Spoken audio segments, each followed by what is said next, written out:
not formally starting. Okay, yeah. Okay. Just you might say Yeah, something good. just That's why. yeah. Well, what I was going to say on this is that on Monday I had this meeting with the chief executive of one of the major hospitals here in Brisbane to talk about my experience as a patient Oh in that yeah, hospital, yeah. right? And they kept talking about how they had multiple systems and multiple touch points. And I'm saying to them, yes, and yet still things are going wrong. What are the odds that all of your systems, all of your touch points, and then let's say 5 different things go wrong, none of them reported to you? What does that tell you? Nobody's using the system, like a light out over a bed was out for 7 days. Nobody reported it. Yeah, you could Okay. say it's Well, here's willful the issue. Here's blindness. the issue. You have a communication problem, but you don't want to look at it. And you have a sort of a vision problem because you don't want to look at it. That's right. That's right. You're blinding yourself to the stunningly obvious that multiple things are going wrong. They are not being reported, even though you have multiple systems, and you go and create a new system just to make sure that you find out. And then you say, oh, yeah, but we can't make that person solely responsible. So this is about prepping rooms before somebody comes into them. So when a patient's discharged, then they do what they call a room reset now. This is what the cleaner goes in and checks all the labels and does everything to make sure that the room is Mickey Mouse, which it wasn't with when I went in. In fact, we had a broken trolley and a light out and all sorts of issues. But it's funny how we go and create systems because we don't want to actually dig in and find out what the real problem is. Yeah, and the thing is this, I also call it sort of sometimes identifying a problem before it becomes a problem. So something can show up lightly as something minor, like, oh, there's a light not working. But yeah, if it's bottling up, and then this is going, pear-shaped, and this little thing is happening, and then it becomes a huge problem. And then it actually becomes a huge problem. Yeah, so, hmm, So look, let's start this podcast, but yeah, that I'll be that's you can cut that, and if I don't bring it back in, I probably will. But let's go. Yeah, I think I will cut a little bit of that into before the intro. So let me just take a minute break, then I can see when the intro starts. Not a minute, but Yeah, just a break. yeah, then I'll see it in the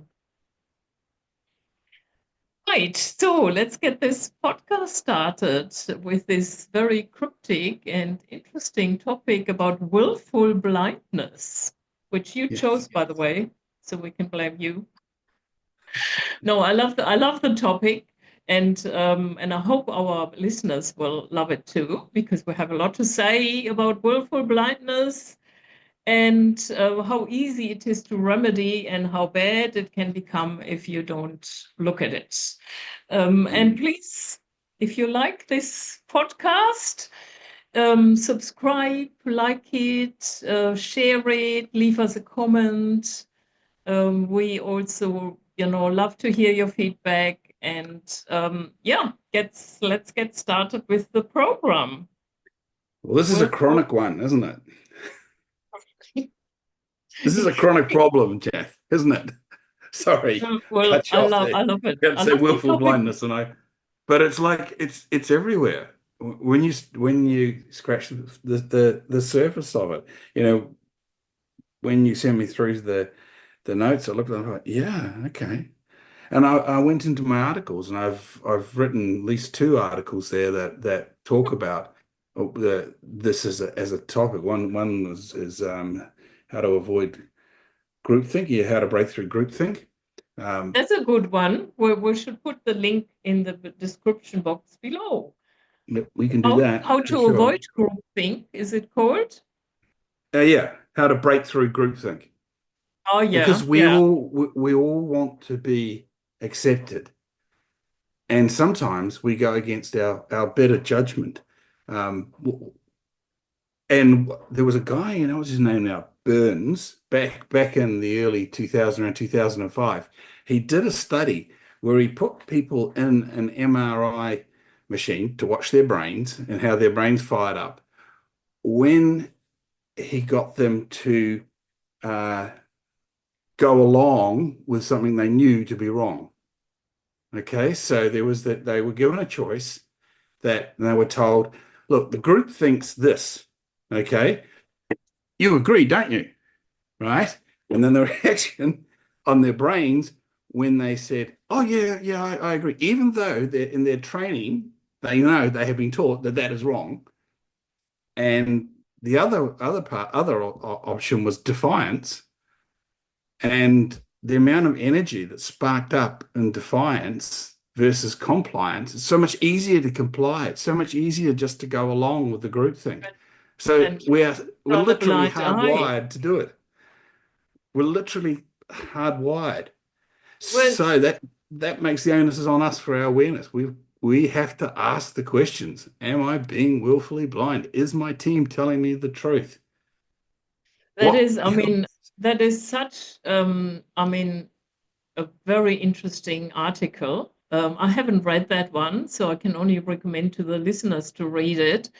And I said Gregory Burns et al. we put the description, the link in the description box.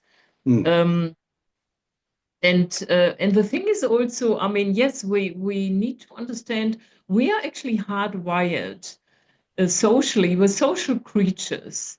And back in the days when we weren't so civilized, as we are today, we needed to fit into society or to the tribe because our life would have been at stake. If I'm roaming around in the, tundra by myself, and I don't know what animals they are, but a lion comes, my life is at stake. But with the tribe, I'm much more protected. So we are hardwired to be social creatures and we're hardwired to comply. And yes, it's a lot easier, and we don't want to defy. And it makes us very uncomfortable. But there's a price that we sometimes pay, or we always pay if we are willfully blind, Hmm? if we are Well, turning a blind eye. There's a price to pay.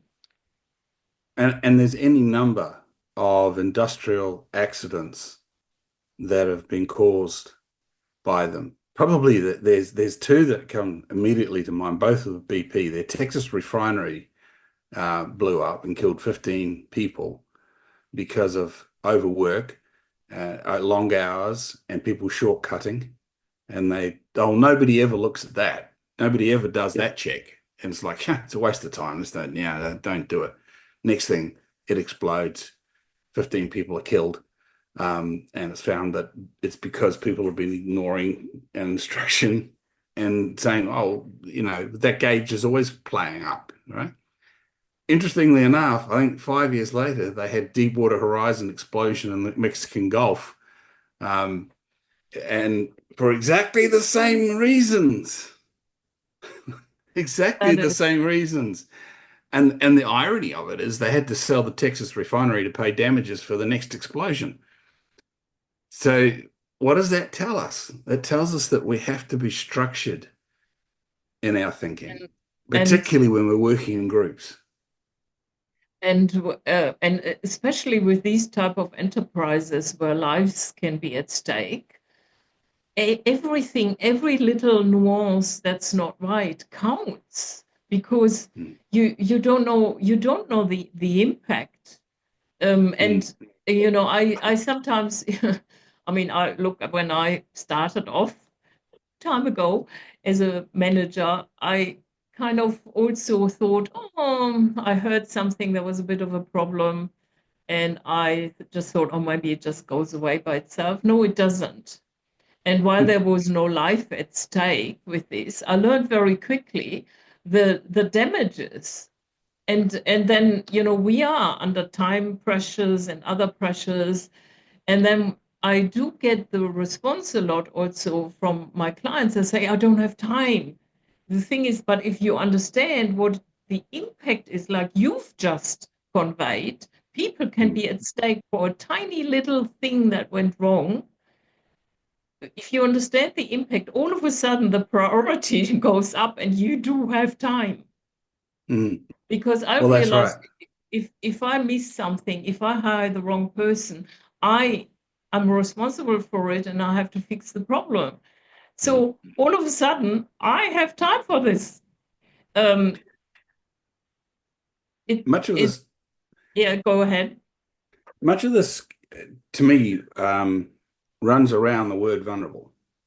Um, you can be vulnerable and not even know you're vulnerable, as in when your gasworks blows up. And you're not expecting it, and people die because we humans are not that kind of resilient. No. And yet, by being vulnerable, by being able to stand aside from the crowd and speak your truth, an amazing truth happens there.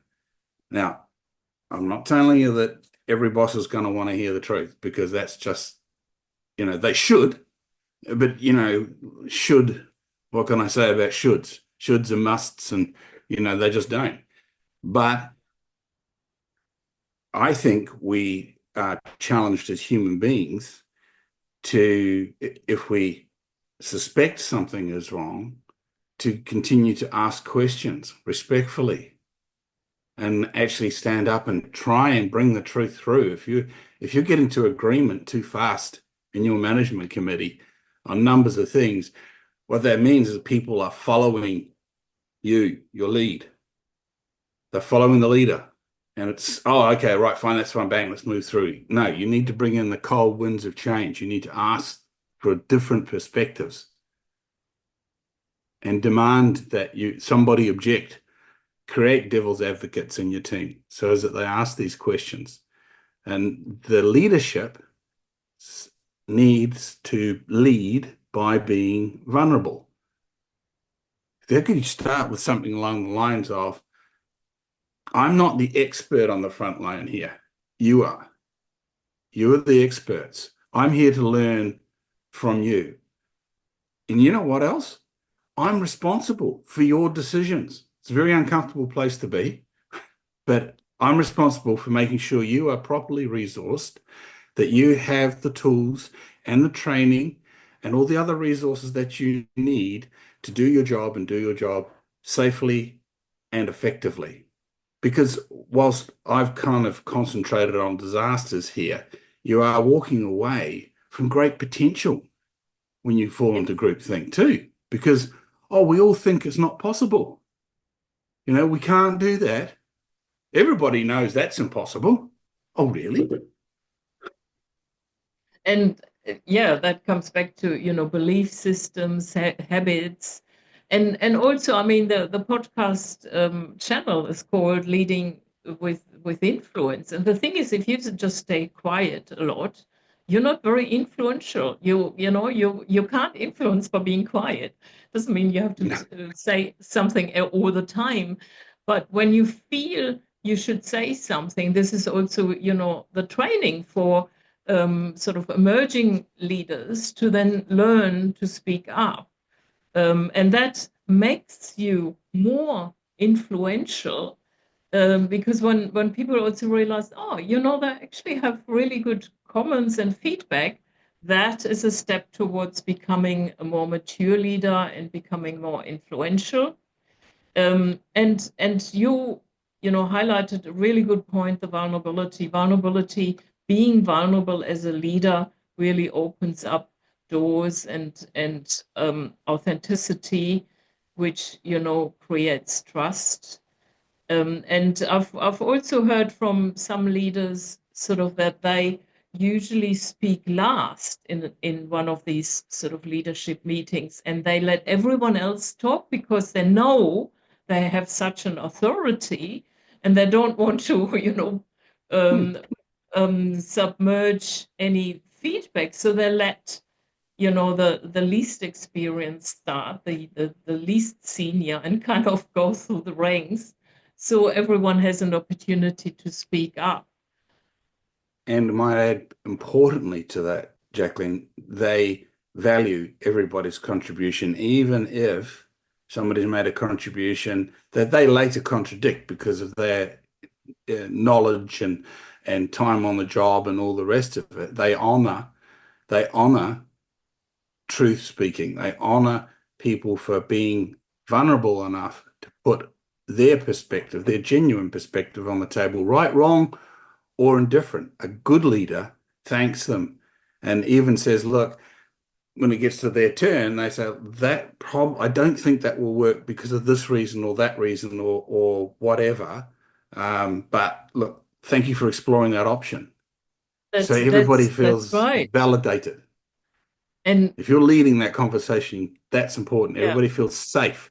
Everybody feels that, oh, I can say something in here that people aren't going to like, but that doesn't mean they're going to ditch me. They're just going to have to think harder, and they all know that. So that's okay. that's right. And as a leader, you want to become okay, I wouldn't say comfortable, but or confident in these situations where you are challenged or where people disagree. That's all part of it. Um, I agree totally. That's part of being confident is being actually okay with that, or someone has a different opinion, and that's fine. That's called the growth zone. You're out of your comfort zone and you're growing, you're learning, right? That's You've got that discussion going on and somebody's bringing something to you. So yeah, being comfortable with being uncomfortable, it comes with the territory, Jack. If you're trying to it build is. something, And I do want to also really highlight this in today's sort of social media environment. There, we've sort of over the last few years came into this, freedom of speech, and if you say something that's, against my views and my opinion, or it rubs against me, then you can't say it, and all these things. So we've kind of entered a territory where it became very convoluted and challenging for people to say what they want to say, and even for comedians to to be comical. I mean, that's part of their mm, job, and they challenge the status quo. So I personally, I find it important that people do speak their mind, and also in leadership situations, if there's something that's even a little bit nagging, where you think, I'm not quite, you know, convinced with this, or I'm not quite happy with what that is, taking, a minute to explore it and share it, and maybe, that's all that's needed. But I find even the little nags, don't ignore them. This is where willful blindness starts. Don't ignore it, explore it. Oh, this sounds good. Don't ignore it, explore it. should, write that should one down. be a topic for another podcast. Mm, Um, yeah, actually, that's I'm writing it down. right. Don't ignore it, explore it. And also, as you also mentioned, for leaders or the senior leader or manager of a team, to create this environment that it is okay to also, within a respectful manner, challenge other people's ideas. Just ask Right is questions. That's all necessary. it is. It's Mm. not saying you're wrong. It's just asking questions to explore the And it's whole accepting topic. that they're there to serve the team.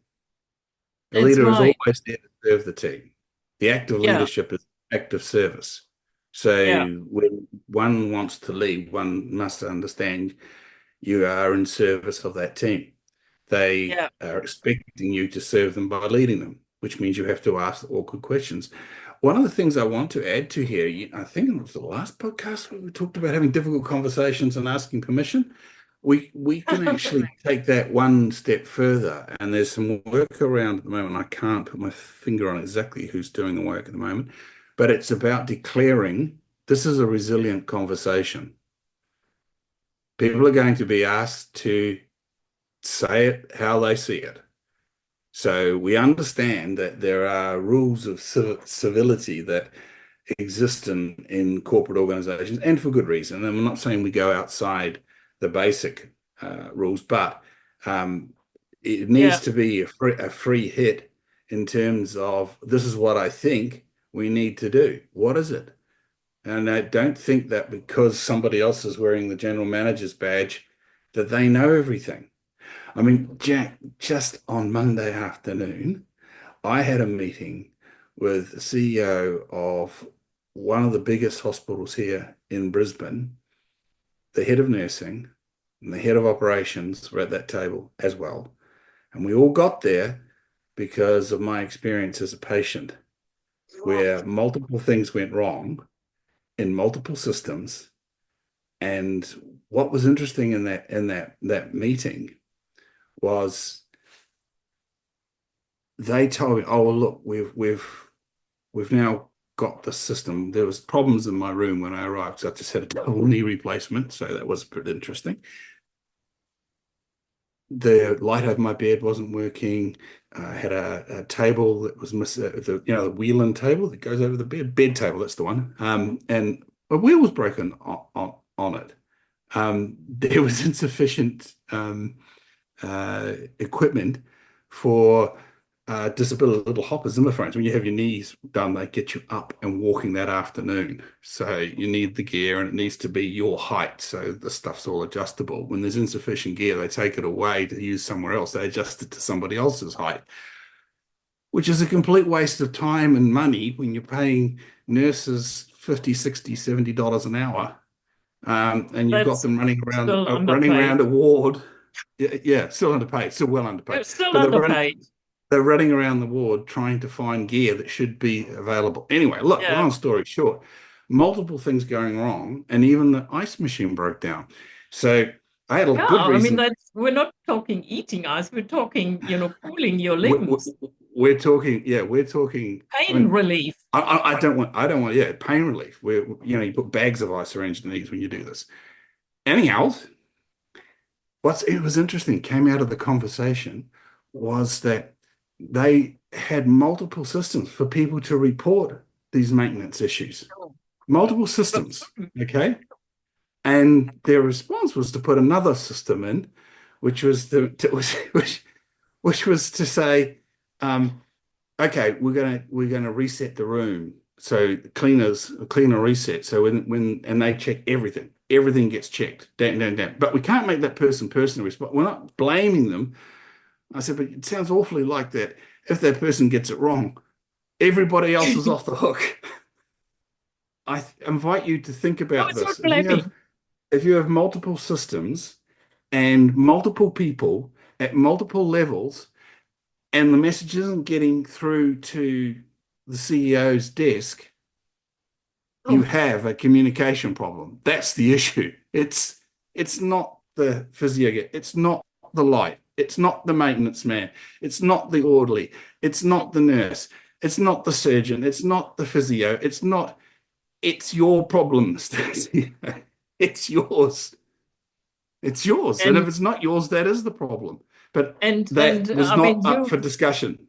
That you've didn't come just up. list you've just listed a plethora of so-called relatively little minor issues. They're not quite that Mm. minor, and they've been bottling up. So how And come they haven't got to the top? How come it took a exactly, patient to and sit there and go, well, that's not okay, that's not okay, that's not okay, that's not okay, that's not okay. Probably because I'm a big man.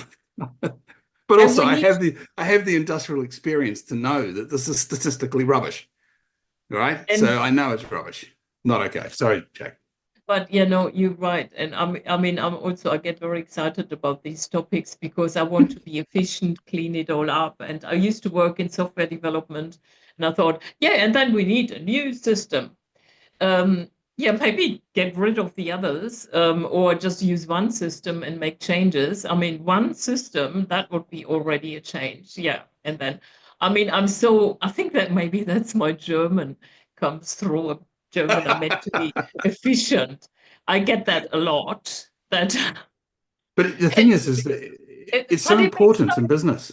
it is. I mean, you're talking a hospital patients who are uncomfortable, who have pain, and who need certain equipment, and this is not a minor But thing. that's this hospital is a for-profit organization, okay?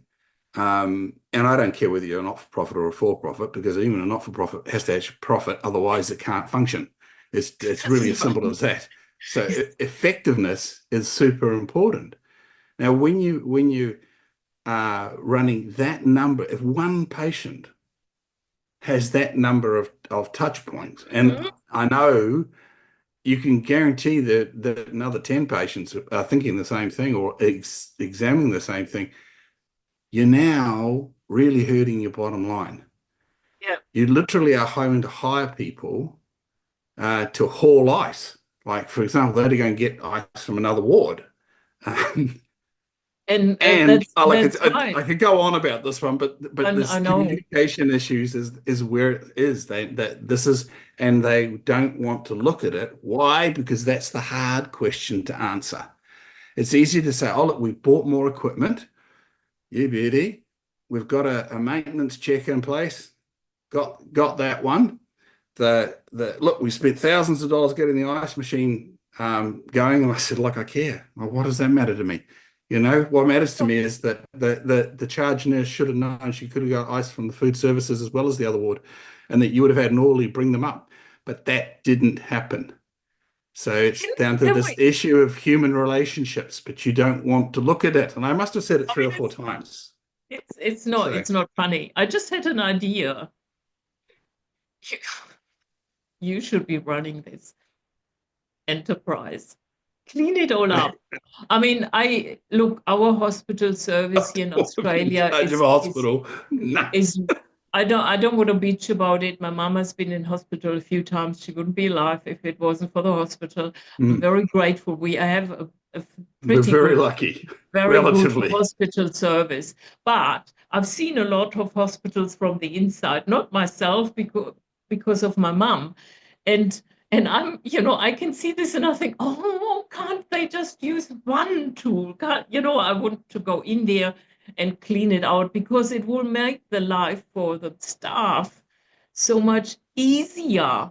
And they are already stressed and they have so much paperwork and Anyway, willful blindness. This is what that's right. willful That's right. blindness. Yeah. It, Because, it and that's duplication of paperwork leads to errors. it That's what happens. does. You're so right. And we never delete anything. They are administrative efforts, and we were talking hospitals. They just keep adding, adding, adding, and that's not efficient either. But So I I think mean, it's we're time. talking solutions. I mean, we should be talking more about the willful blindness. I don't want to see it. Well, Well, it's not as if it's, willful, I think is probably not the exact right term because it's as I say, groupthink. It's we don't want to talk about that. It's this fear of separation, as you say. You don't want to be out in the tundra on your own. Um, and so we in order to go along, to get along, we just walk past it. Oh, I've got higher priorities. As you say, don't ignore it, explore it. I Be love it. prepared to I mean, lead awesome. lead that. Yep, you're awesome. But this is where you're leading by influence. Okay, lead by influence. Explore it. Ask questions. Look for different And perspectives. Be very deliberate about your perspective. And yeah, again, the perspective quadrant, which is you have got your view, you've got another person's view, you've got a bystander's view, you've got the boss's view, and then you've got the world's view. That's five views that you can look at a particular issue with, five perspectives that give you a different way of doing it. And then you can actually choose to say, okay, if I were Nelson Mandela, how would I see this problem? If I were Donald Trump, how would I see this problem? I'm How would I see this problem? Yeah, You know, exactly. put yourself in That's different right. think sets so If as that if you see if I things. was a nurse at night shift, how would I feel about it? Half of the equipment is broken. I'm tired. I have to stay. I have to serve my patients, and um, yeah, I mean, and the thing is also when the problem is small, or it just starts showing up and you look into it and actually fix the problem, it is a lot less stressful, it's a lot less work, it's a lot less costly. For this particular leader in the hospital, now there are all these things not working, and he, I think it was he needs to also drive it from the top and create this culture, and then people enjoy. They think, oh, this isn't working, let me log it because I know it's going to get fixed, because I'm pretty Ex- sure the staff also think, oh, it's not going to get fixed. Again, it is a bit willful blindness, That was but what they told me. That's because is I took that the what time they to told interview. you? I took the time to interview the orderlies and the nurses while I was in there. Of course, of So, course. so I found out that well, why isn't? Oh, we've reported it numerous times according to them, but whether they've told somebody else to report it or whatever, I don't know. Where But and then but it goes again, into a there's a black hole. frustration. What's the point? Look, I'll just keep coming in and out and turning your light off. I had paying 60 to 60. I mean, once you got on costs on there, it's hundreds of dollars an hour. You are wasting to turn my light on and off because I can't, my light over my bed doesn't work. Well, that's just So a plain nurse has nuts. to come Yeah. to a nurse who has other responsibilities has to come to switch the light on and off. I mean, But you bring up the nurse call look, button, you see. You don't have the uh, orderly call button. You only have the nurse call button, and there's no point in sending someone to yeah, nurse because I won't need a nurse. there's no like a concierge or, I mean, look for us. I mean, for our listeners. I mean, just us discussing this, should give you a headache thinking about all these so-called minor or moderate issues. If they all left alone and it's not being dealt with, the amount of issues it can cause. And on the other hand, a tiny issue, as you said earlier, with your earlier examples, can cause a huge plant to explode and cost Hmm. lives. And sometimes it can be something as small as a screw or a tightening ring not right. And Well, there's the study of the Space Shuttle Columbia yeah, where I think they knew the seals were dodgy. they knew it. They knew I it. didn't know they knew They it. knew that there was problems. They knew there were problems around them. They said they'll be fine. And they didn't. Oh, yeah. I mean, So there's, I don't want to get into the yeah. whole We don't thing, get but what need to what get I into want to get the. across here, because we've got limited time here for our Yeah. We listeners, have. Oh, is we have these are the already. things. The It's really important that you are systematic in the way in which you approach um, team discussions and where what is a norm? Why is it a norm? Is it a norm because everybody's already always done it that way, and therefore we continue to do it like monkeys on a stairwell that, like monkey see, monkey do? Or is it a reality that it can't be done? Or has technology changed and now what couldn't be done can be done? Like you're listening to us and seeing us here, and we're on Zoom. 5 years ago, 10 years ago, that wouldn't have happened. So now what's possible changes. What possible is possible always changes. And it's on you to practice your awareness by trying to get different perspectives and always questioning. Always questioning. Live life with a question mark. Don't assume you know and don't assume that somebody else knows. Just because they are 10 levels up, might be the CEO of the company, don't assume they know everything because I can Uh, promise you they don't. yeah, Promise you. yeah. And they may be very grateful that you highlight an issue that can save a lot of costs. It can save lives. Yeah, I think um, yeah, I understand we're coming to the end of it. I think really understanding the impact of not following up on something is important to understand, what it can cost. And also I love what you've said around that you just don't want to just follow the tribe. You do want to speak up and not, ignore it. If you want to lead the tribe, you've got to show the tribe you're capable of independent thought. Mm. Otherwise, you're a follower, not a leader. So if you want to And be influential, you need to start looking at things from a different perspective and yeah, ask yourself this question, who would you be if you were that leader now?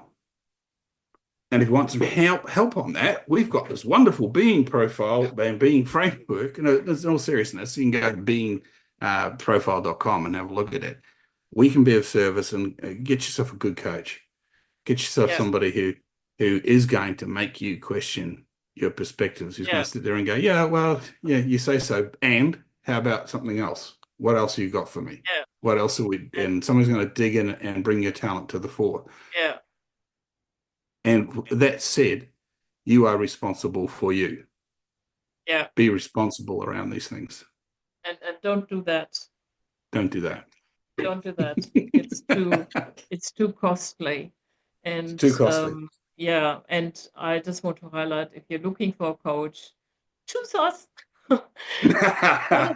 Choose one of Get in us. Don't go touch. anywhere else. No, I'm Get just in kidding. touch. We And if we we're are and we if are our agendas are busy, we've got hundreds of coaches that we know that yeah, we can recommend. yeah, yeah. Well, I hope you enjoyed today's podcast. I certainly did. It also revived some traumatic memories where I was willfully blind Hmm. and carried the cost. So, yeah, please again subscribe, like, and comment. And we're looking forward to seeing you at our next podcast. Cheers, guys. See you next time. See you.